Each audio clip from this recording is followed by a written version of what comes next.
Aujourd'hui, je vous propose à s'exposer.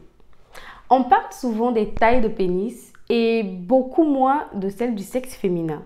Pourtant, il semblerait que les femmes soient désormais elles aussi soumises aux diktats de beauté jusque sous la culotte. Soit elles sont trop larges, soit trop serrées. Ce qui pourrait avoir une incidence sur les relations sexuelles. Du coup, la taille, ça compte ou pas?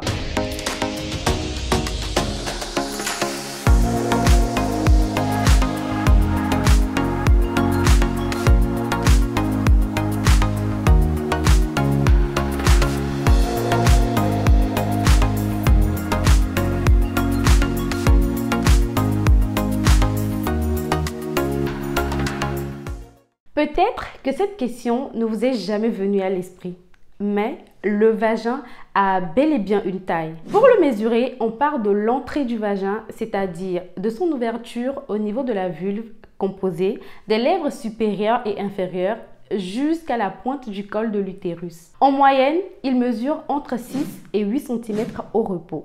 Tout comme le pénis entre en érection et gagne plusieurs centimètres lors de l'excitation, le vagin lui aussi s'allonge jusqu'à 11 ou 12 cm après stimulation sexuelle et pourrait atteindre jusqu'à 15 cm chez certaines femmes.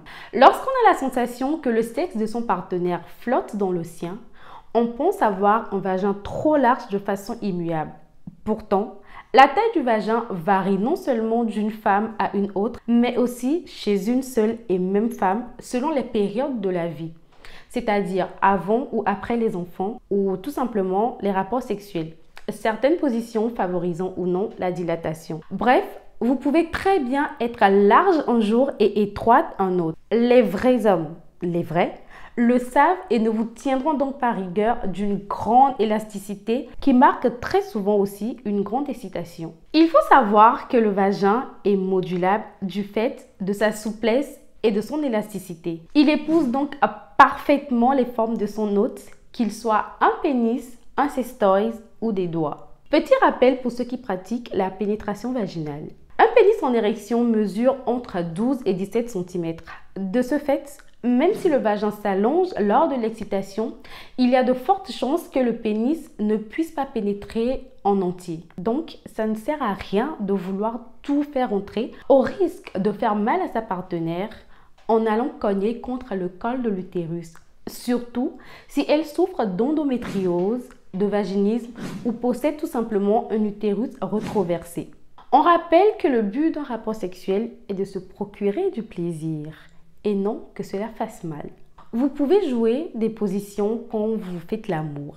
Si vous voulez sentir davantage votre partenaire, optez pour la levrette qui favorise les sensations fortes ou préférez plutôt les positions plus douces comme la cavalière ou la cuillère. Adaptez vos pirouettes à votre corps et à celui de votre partenaire. Pour finir, il n'y a pas de bon ou de mauvais vagin ou pénis. Il n'y a que des sexes qui s'adaptent bien l'un à l'autre ou pas. C'était Funoufa. Merci de nous rester encore fidèles pour cette deuxième saison.